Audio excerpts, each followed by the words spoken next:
जो निर्धन खराई से चलता है वो उस मूर्ख से उत्तम है जो टेढ़ी बातें बोलता है। मनुष्य का ज्ञान रहित रहना अच्छा नहीं, और जो उतावली से दौड़ता है वो चूक जाता है। मूढ़ता के कारण मनुष्य का मार्ग टेढ़ा होता है और वो मन ही मन यहोवा से चिढ़ने लगता है। धनी के तो बहुत से मित्र हो जाते हैं, परंतु कंगाल के मित्र भी उससे अलग हो जाते हैं। झूठा साक्षी निर्दोष नहीं ठहरता, और जो झूठ बोला करता है वो न बचेगा। उदार मनुष्य को बहुत से लोग मना लेते हैं, और दानी पुरुष का मित्र सब कोई बनता है। जब निर्धन के सब भाई उससे बैर रखते हैं तो निश्चय है कि उसके मित्र उससे दूर हो जाएं। वो बातें करते हुए उनका पीछा करता है, परंतु उनको नहीं पाता। जो बुद्धि प्राप्त करता वो अपने प्राण का प्रेमी ठहरता है, और जो समझ को रखे रहता है उसका कल्याण होता है। झूठा साक्षी निर्दोष नहीं ठहरता, और जो झूठ बोला करता है वो नष्ट होता है। जब सुख से रहना मूर्ख को नहीं फबता, तो हाकिमों पर दास का प्रभुता करना कैसे फबेगी। जो मनुष्य बुद्धि से चलता है वो विलंब से क्रोध करता है, और अपराध को भुलाना उसको शोभा देता है। राजा का क्रोध सिंह की गर्जन के समान है, परंतु उसकी प्रसन्नता घास पर की ओस के तुल्य होती है। मूर्ख पुत्र पिता के लिए विपत्ति ठहरता है, और पत्नी के झगड़े रगड़े सदा टपकने के समान हैं। घर और धन पुरखाओं के भाग से, परंतु बुद्धिमती पत्नी यहोवा ही से मिलती है।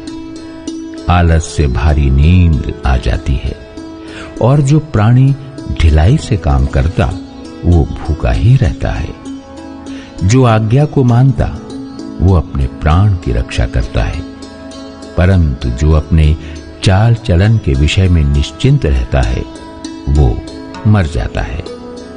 जो कंगाल पर अनुग्रह करता है वो यहोवा को उधार देता है, और वो अपने इस काम का प्रतिफल पाएगा।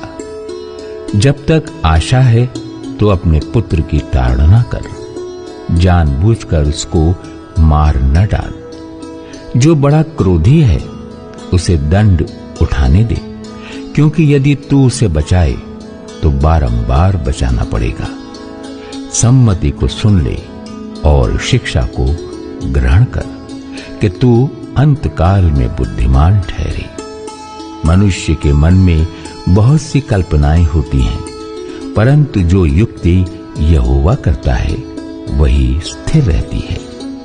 मनुष्य कृपा करने के अनुसार चाहने योग्य होता है, और निर्धन जन झूठ बोलने वाले से उत्तम है। यहोवा का भय मानने से जीवन बढ़ता है, और उसका भय मानने वाला ठिकाना पाकर सुखी रहता है। उस पर विपत्ति नहीं पड़ने की। आलसी अपना हाथ थाली में डालता है, परंतु अपने मुंह तक कौर नहीं उठाता। ठट्टा करने वाले को मार, इससे भोला मनुष्य समझदार हो जाएगा, और समझ वाले को डांट, तब वो अधिक ज्ञान पाएगा।